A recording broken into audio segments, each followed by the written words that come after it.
کہ حضور نے فرمایا جب میت کو دفن کر کے فارغ ہو جاؤ تو اس کی قبر پر کھڑے رہو۔ خود حضور بھی قبر پر کھڑے رہتے دفن کرنے کے بعد، اور فرماتے اس کے ثابت قدم رہنے کی دعا کرو، اس لیے کہ اب اس سے سوال و جواب ہوں گے، اب فرشتے اس کی قبر میں آئیں گے، اب اس سے پوچھیں گے، اب اس کے ساتھ وہ امتحان ہوگا، تو اس کے لیے دعا کرو، قبر پہ کھڑے ہو کے دعا مانگو۔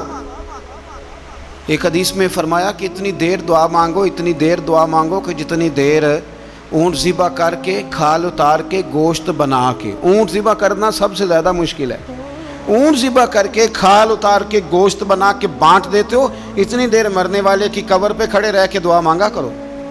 دین اسلام نے ہمیں یہ بتلایا ہے کہ یہاں آنے سے پہلے سب لوگ عالم ارواح میں تھے، اور یہاں آنے کے بعد سب لوگ عالم دنیا میں آ گئے۔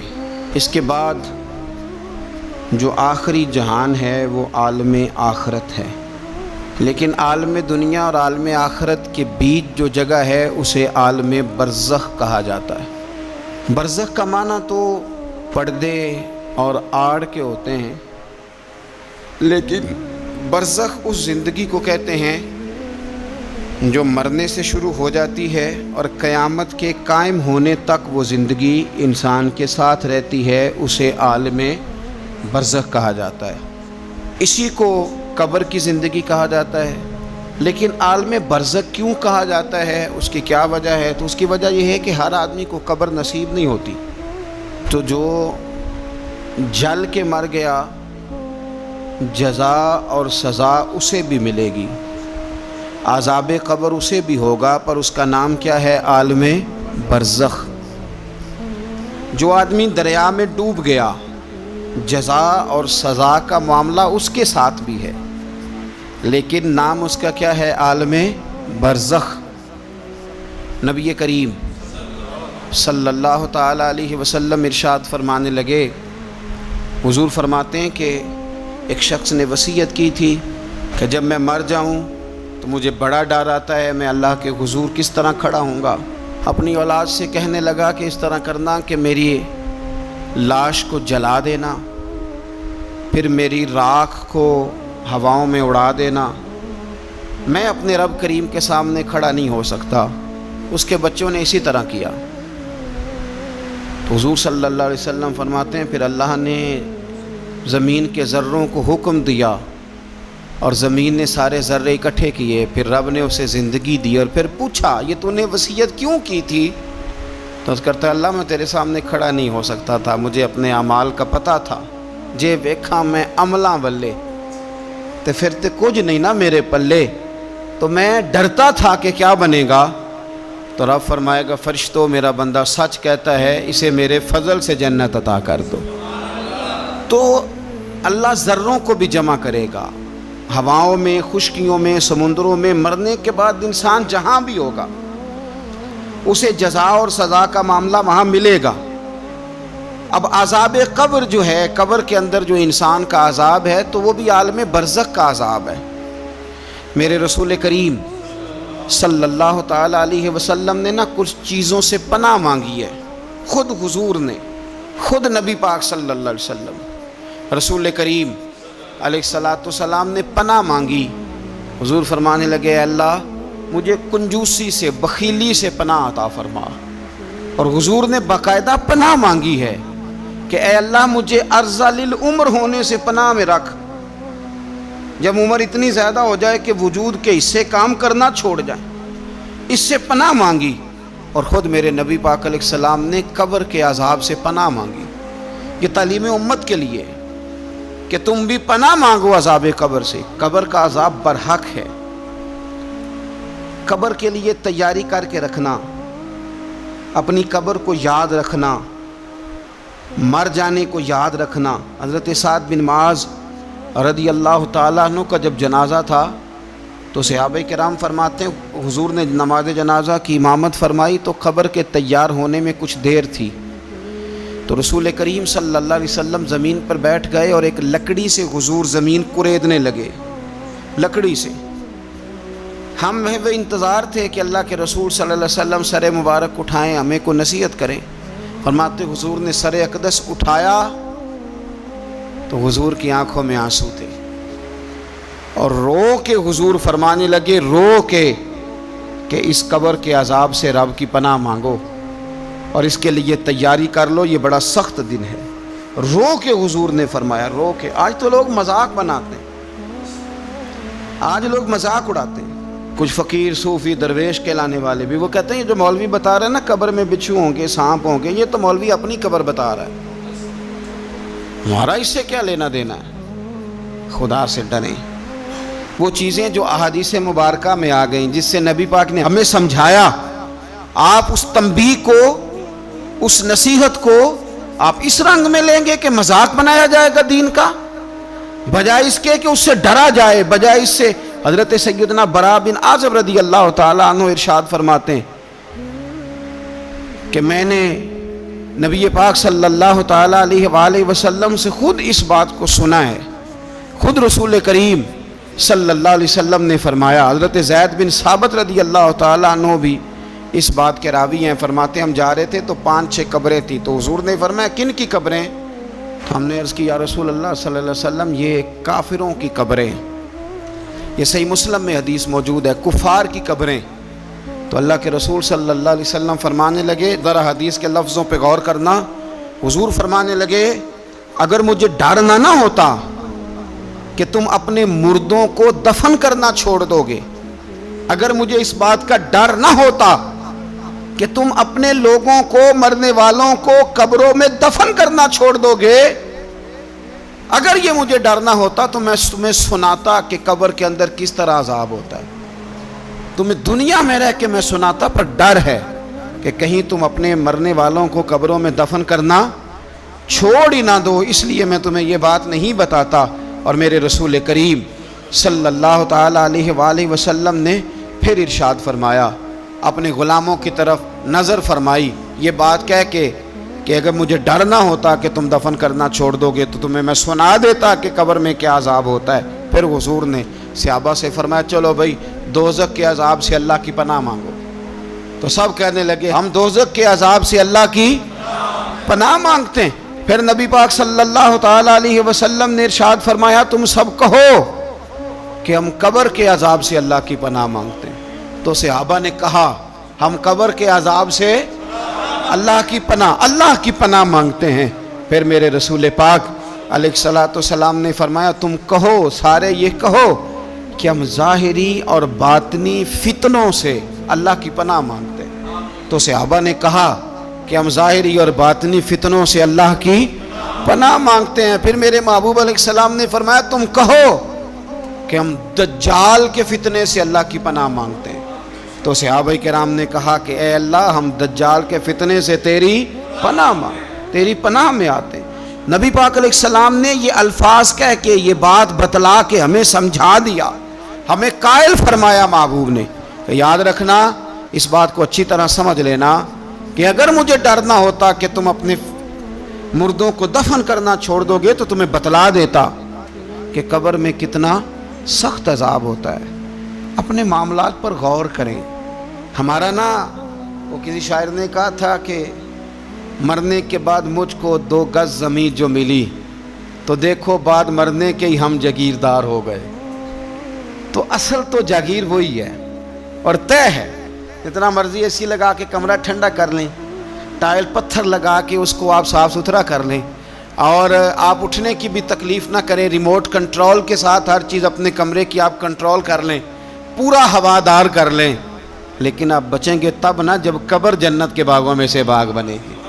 اگر وہ جنت کے باغوں میں سے باغ نہیں بنتی تو پھر فائدہ نہیں ہے۔ میرے رسول کریم صلی اللہ تعالیٰ علیہ وآلہ وسلم کے پیارے صحابی حضرت عثمان غنی رضی اللہ تعالیٰ عنہ فرماتے ہیں، یہ سنن ابو داؤد شریف کی حدیث ہے کہ حضور نے فرمایا جب میت کو دفن کر کے فارغ ہو جاؤ تو اس کی قبر پر کھڑے رہو۔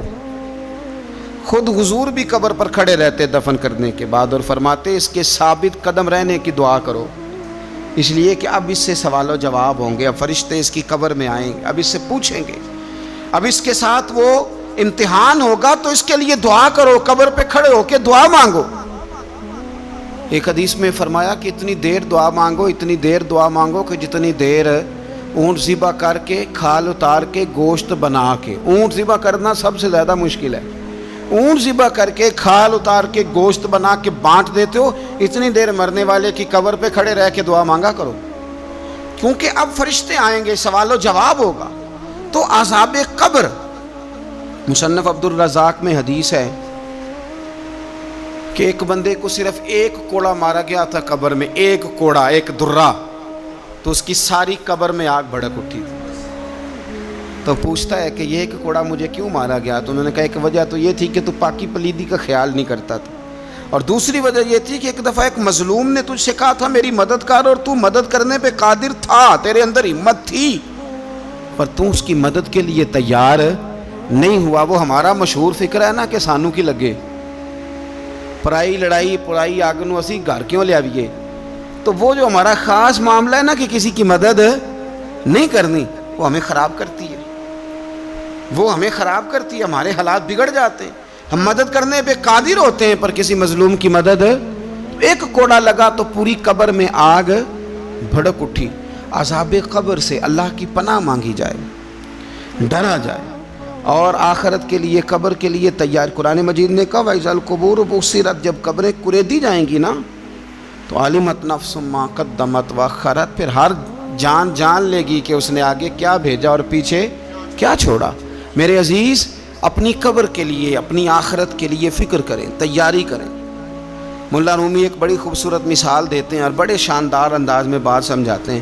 وہ کہتے ہیں مصر کے اندر نا ایک رواج تھا کہ وہ سال کے آخر میں، سمجھ لیں ذی الحج کے آخری دن، یا جس طرح آج کل لوگ جنوری فروری سے کام چلاتے ہیں، تو وہ دسمبر کی آخری تاریخ کو نا پچھلے بادشاہ کو معطل کر دیتے تھے، اور یکم تاریخ کو وہ جا کے دریا کے کنارے کھڑے ہوتے تھے تو کشتی آتی تھی، جو پہلا آدمی اترتا تھا اسے بادشاہ بنا لیتے تھے، پورا سال اس کی بات مانتے، اور سال کے آخر میں جا کے پھر اس کو جنگل میں، جہاں جنگل میں درندے تھے، جھاڑیاں تھیں، خوفناک جگہ تھی، وہاں جا کے چھوڑ آتے تھے، درندے اسے پھاڑ ڈالتے۔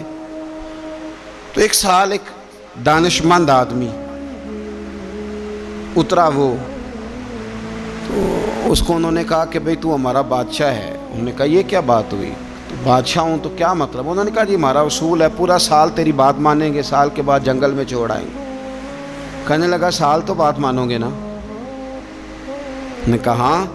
کہنے لگا اچھا پھر سب سے پہلے مجھے وہ جنگل دکھاؤ جس میں تم نے آخر میں چھوڑ کے آنا ہے، پہلے مکان کے پہلے سوسائٹی میں، گھر کے پہلے قبرستان کی طرف حاضری۔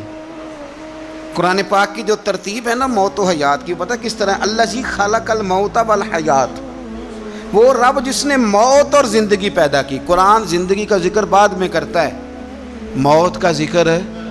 تو مولا رومی کہتے ہیں وہ آدمی کہنے لگا پہلے دکھاؤ نا کہاں سال کے بعد لے کے جاؤ گے۔ تو انہوں نے جا کے وہ جگہ دکھائی، اس جنگل میں سال کے بعد ہم نے آپ کو لے کے آ کے چھوڑنا ہے۔ تو کہنے لگا ختم ہو گئی بات، اسی جنگل میں چھوڑو گے نا، کوئی اور تو نہیں؟ کہا جی اسی میں چھوڑیں گے۔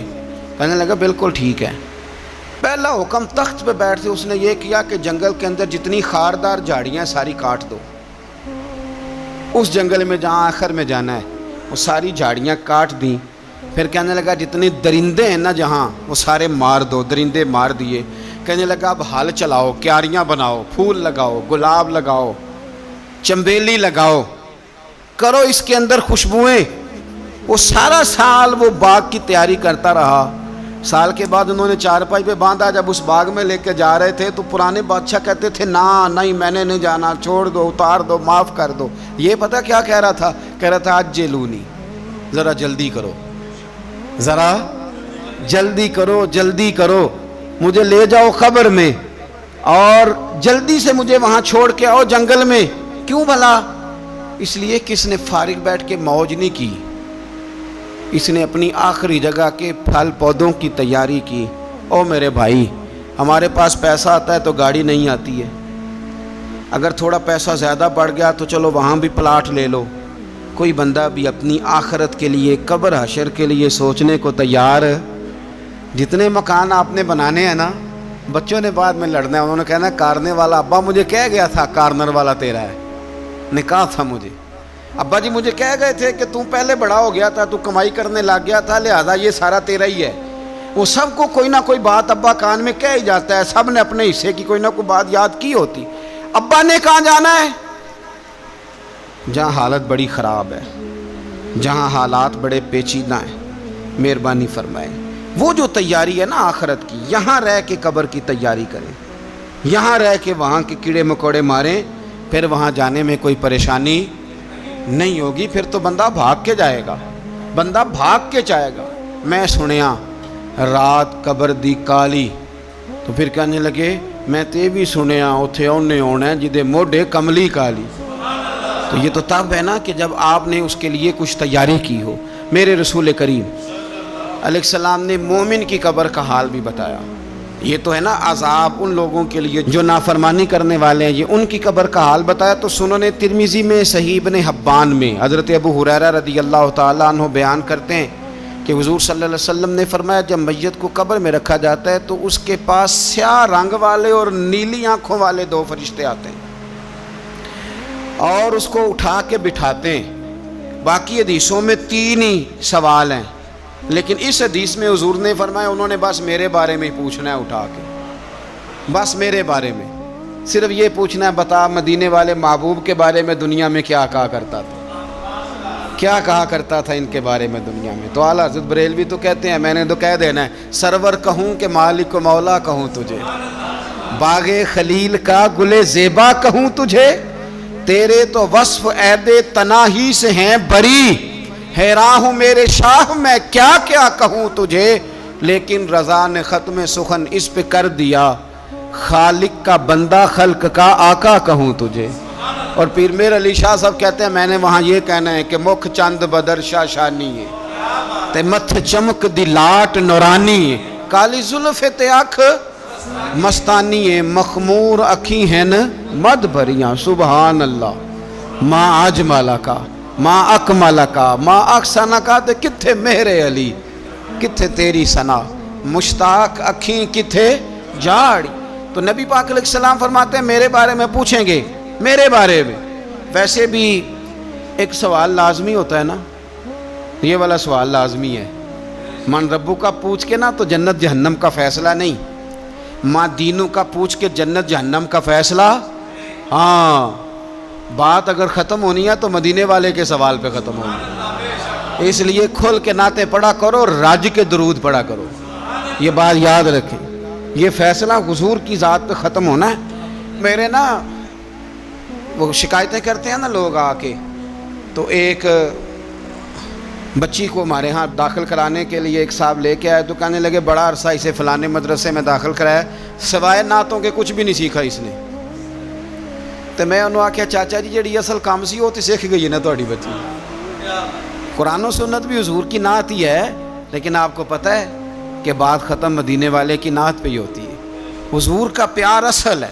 تو حضور فرماتے ہیں میرے بارے میں پوچھا جائے گا، وہ کہے گا کہ ان کے بارے میں کیا پوچھتے ہو، اشہد ان لا الہ الا اللہ واشہد ان محمدن عبدہ ورسولہ۔ تو فرماتے ہیں پھر اسے نا ایک طرف کھڑکی کھولی جائے گی تو جہنم کا دروازہ دکھایا جائے گا اور اسے کہا جائے گا اگر تو سوالوں کے صحیح جواب نہ دیتا تو دوزخ میں جاتا، لیکن اب تو نے صحیح جواب دیے ہیں۔ تو حضور فرماتے ہیں اس کی قبر 70 گز چوڑی اور 70 گز لمبی کر دی جائے گی۔ کتنی جی؟ مسجد میں اے سی والے حال میں جگہ مل جائے تو بندہ بڑا سکھی رہتا ہے، اور صبح جائے بینک اور پہلی لائن میں موقع مل جائے تو بندہ بڑا سکھی رہتا ہے کہ میرا جاتے ہی کام ہو گیا۔ او خدا کے بندے، قبر بندے کی قبر، مکان اچھی سوسائٹی میں اچھا خستہ اور سستا مل جائے تو بندہ کہتا ہے کہ سودا بڑا واردہ لب گیا، بھائی بڑا کمال ہو گیا، مزہ نہیں آ گیا۔ قبر 70 گز لمبی اور 70 گز چوڑی، اور یہ ترمذی شریف پڑھ رہا ہوں، بڑی مزیدار حدیث۔ نبی پاک صلی اللہ علیہ وسلم فرمانے لگے پھر اس کی قبر کو نور سے بھر دیا جائے گا۔ حضور کو پہچان گیا نا، قبر نور سے بھر دی گئی اور جب 70 گز لمبی کر دی گئی تو بڑے پیارے لفظ ہیں حدیث کے۔ حضور فرماتے ہیں وہ بندہ پھر فرشتوں سے ایک بات کہے گا، عربی میں بھی ہے اردو میں بھی ہے، وہ میرا دل کرتا ہے پنجابی میں بتاؤں۔ وہ نا فرشتوں سے وہ بندہ کہتا ہے جب قبر ہو گئی نا 70 گز لمبی 70 گز چوڑی اور نور سے بھر گئی، قربان جائیں، حضور فرماتے ہیں وہ مردہ وہ جو قبر میں پہنچا ہے جب اس کی قبر کو یہ شان ملتی ہے تو فرشتوں سے پتہ کیا کہتا ہے؟ کہتا ہے میں گھر نہ دسا وہاں جا کے، یہ ذرا گھر نہ بتاؤں دوڑ کے، یہ ذرا میں اپنے گھر بتاؤں بھاگ کے کہ اللہ نے بڑی خیر کر دی، اپنی اماں نو دسا وہاں، اپنی اماں نو میں بچوں کو بتا کے آؤں کہ موج بن گئی ہے، میں بتاؤں اپنی بیوی کو، بتاؤں اپنے بہن بھائیوں کو، میں کار نہ دسا وہاں۔ قربان جائیں میرے رسول کریم علیہ السلام فرماتے ہیں فرشتے اس سے کہتے ہیں نہیں تو کسی کو نہ بتا، نم کا نومت العروس، تو اس طرح سو جا جس طرح پہلی رات کی دلہن سویا کرتی، وہ بڑے چاؤں میں سوتی ہے، وہ بڑے پریم میں سوتی ہے، نئی زندگی کا آغاز ہوتا ہے تو سوتی ہے، اور فرشتے کہتے ہیں اب تجھے وہی آ کے جگائے گا جو تیرے اہل میں تجھے سب سے زیادہ محبوب ہوگا، جو تجھے سب سے زیادہ محبوب ہوگا۔ میرا تو ایمان ہے کہ ہمیں تو قبر سے آ کے جگائیں گے بھی مدینے والے رسول، کہیں گے آؤ غلاموں چلیں، آؤ غلاموں۔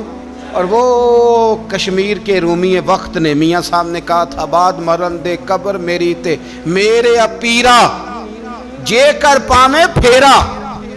آپ حسن دیکھیں کلام کا اور انداز دیکھیں، بعد مرن دے قبر میری تے میرے اپیرا جے کر پامے پھیرا، تے قبر دے وچوں ہڈیاں اٹھ کے مجرا کر سن تیرا۔ تو ایک دفعہ آ تو صحیح، میں لوگوں کو وجد کر کے دکھاؤں گا کہ دیکھو نا وہ آج آئے ہیں، وہ آئے ہیں میرے مزار پہ، آج دیکھو ذرا رنگ تو دیکھو کس طرح نرالا اور انوکھا ہو گیا، وہ خود آئے ہیں۔ مومن کی قبر جنت کا باغ بنے گی، اسے نوازا جائے گا، اسے دیا جائے گا، اسے عطا کیا جائے گا، اسے کہا جائے گا تو سو جا، تو نیند پوری کر، نیند پوری کر۔ میرے عزیز کچھ لوگ ایسے ہیں جن سے عذاب قبر ہوگا ہی نہیں۔ میرے رسول کریم صلی اللہ تعالی علیہ وسلم نے ارشاد فرمایا کہ جو اللہ کے راستے میں شہید ہو گیا، یہ سنن نسائی میں موجود ہے، اسے عذاب قبر نہیں ہوگا، بلکہ ایک حدیث میں تو فرمایا حساب کتاب ہی نہیں ہوگا، اللہ بغیر سوال جواب کے جنت عطا فرما دے۔ کچھ لوگوں کو نا لوگوں کی بخشش پہ بھی مسئلہ ہی بنتا ہے کہ کوئی بخشا نہ جائے۔ اور ایک صاحب کہہ رہے تھے جی یہ کیا معاملہ ہے کہ جمعے کو بندہ مر گیا یا فلانا ہو گیا تو اس سے حساب کتاب نہیں ہوگا، اتنے اتنے بڑے جرم لوگوں نے کتنے اتنے پاپ، اور جمعے کو مر گیا تو بخشا جائے گا۔ تو میں نے کہا جرموں کا بھی اسے حساب اللہ لے لے گا، لیکن میاں حساب کتاب کی ڈیوٹی نہ اللہ کی ہے تو بہتر یہ ہے کہ اسی کے ہاتھ میں رہے، تو نہ اپنے ہاتھ میں لینے کی کوشش کر۔ سنن ترمذی کی حدیث۔ ہمیں پتہ نہیں کیا مصیبت ہے، ہمیں پتہ نہیں کیا مسئلہ ہے۔ ایک جنازے سے میں نکلا، آپ یقین کریں کبھی کبھی کلیجہ پھٹ جاتا ہے۔ میں ایک جنازے سے نکلا تو میرے ساتھ ایک بندہ جنازہ پڑھ کے نکلا تو کہنے لگا جی پیر صاحب دیکھیں آج کتنی دنیا آئی ہے، حالانکہ یہ بندہ اس طرح کا تھا، اس طرح کا تھا، اس طرح کا تھا۔ میں نے اسے کہا یار تجھے تو فکر ہی لگ گئی ہے کہیں جنت میں چلا ہی نہ جائے، شرم آنی چاہیے ہمیں۔ اللہ فرماتے ہیں جنت اتنی چوڑی ہے جتنے زمین و آسمان، اس کی چوڑائی زمین اور آسمان کے برابر ہے، تو ہم تو اپنے علاوہ کسی کو جانے نہیں دینا چاہتے جنت میں۔ اور بس کریں، جنت خدا کا فضل ہے، اور اللہ فرماتے ہیں میرا فضل میں جسے چاہتا ہوں عطا کرتا ہوں۔ یہ سنن ترمذی کی حدیث، اور اس کے راوی حضرت عبداللہ ابن عمر رضی اللہ تعالیٰ عنہ، نبی پاک علیہ السلام نے فرمایا جو مسلمان جمعے کے دن یا جمعے کی رات کو فوت ہو اس کو اللہ تعالیٰ قبر کی آزمائش سے محفوظ رکھتا ہے۔ جو جمعے کی رات فوت ہو جائے یا جمعے والے، یعنی جمعے رات اور جمعے کی درمیانی رات چلا جائے یا جمعے والے، تو اللہ اسے عذاب قبر سے، تو میرے عزیز جو بندہ شہید ہو اس سے عذاب قبر نہیں ہوتا، جو آدمی جمعے کے دن یا جمعے کی رات چلا جائے اسے بھی عذاب قبر نہیں ہوتا۔ اور میرے رسول کریم صلی اللہ تعالیٰ علیہ وسلم نے فرمایا جو بندہ ایک دن اور ایک رات، یہ حدیث صحیح مسلم میں، سنن ترمذی میں، مصنف عبدالرزاق میں موجود ہے، ایک دن اور ایک رات اللہ کی رضا کے لیے اسلامی سرحد پہ پہرا دے۔ میں اور آپ سوئے ہوئے ہیں، لیکن وہ لوگ جو فوجی بارڈروں پہ کھڑے ہیں، دیکھو مدینے والے محبوب کس کس پہ کرم فرماتے ہیں۔ ساری عمر نہیں، 24-25 سال کی سروس نہیں، فرمایا ایک دن اور ایک رات اللہ کی رضا کے لیے جو اسلامی سرحد پر پہرا دے، مسلمانوں کو کافروں سے بچائے، رب اسے عذاب قبر نہیں دے گا، اسے اللہ تعالیٰ اپنے فضل سے معاف فرما دے گا۔ ایک رات اور ایک تو آپ کیا سمجھتے ہیں کہ ان فوجیوں کی کوئی چھوٹی شان ہے؟ ان کا کوئی چھوٹا مرتبہ ہے؟ ایک دن اور ایک رات اگر یہ پہرا دیں تو اللہ انہیں اتنا انعام عطا کرتا ہے۔ اسی طرح سن لو، یہ ذرا غور سے سننا، ابن ماجہ کی حدیث اور اس کے علاوہ مسند ابو یعلا میں موجود حدیث کے راوی حضرت ابو ہریرہ رضی اللہ تعالی عنہ، حضور صلی اللہ تعالی علیہ وسلم نے فرمایا جو شخص بیماری سے فوت ہوا، جو شخص، قربان جاؤں میرے محبوب نے بیماری کا نام ہی نہیں لیا، فرمایا کوئی بھی بیماری ہو، فرمایا جو آدمی بیماری سے فوت ہوا اللہ اسے شہادت کی موت عطا فرمائے گا، اور وہ عذاب قبر سے اور قبر کے امتحان سے بھی محفوظ رہے گا، اور حضور فرماتے ہیں اس کو صبح اور شام جنت کے باغوں میں سے رزق دیا جائے گا۔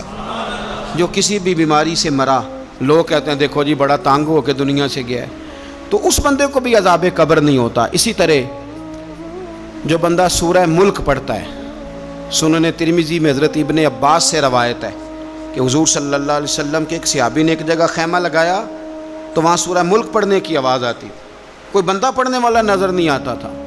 جب حضور کی بارگاہ میں عرض کیا تو فرمایا وہاں قبر تھی اور قبر کے اندر بیٹھ کے میرا صحابی سورہ ملک کی تلاوت کر رہا۔ اگر ہمیں خسرہ نمبر یاد ہو جاتا ہے نا اپنی جگہ کا، اور ہمیں پتہ ہوتا ہے کہ میرے والا حصہ کتنے کروڑ کا ہے، اگر ساری کہانیاں ہمیں یاد ہوتی ہیں تو سورہ ملک بھی ہمیں یاد ہو سکتی ہے۔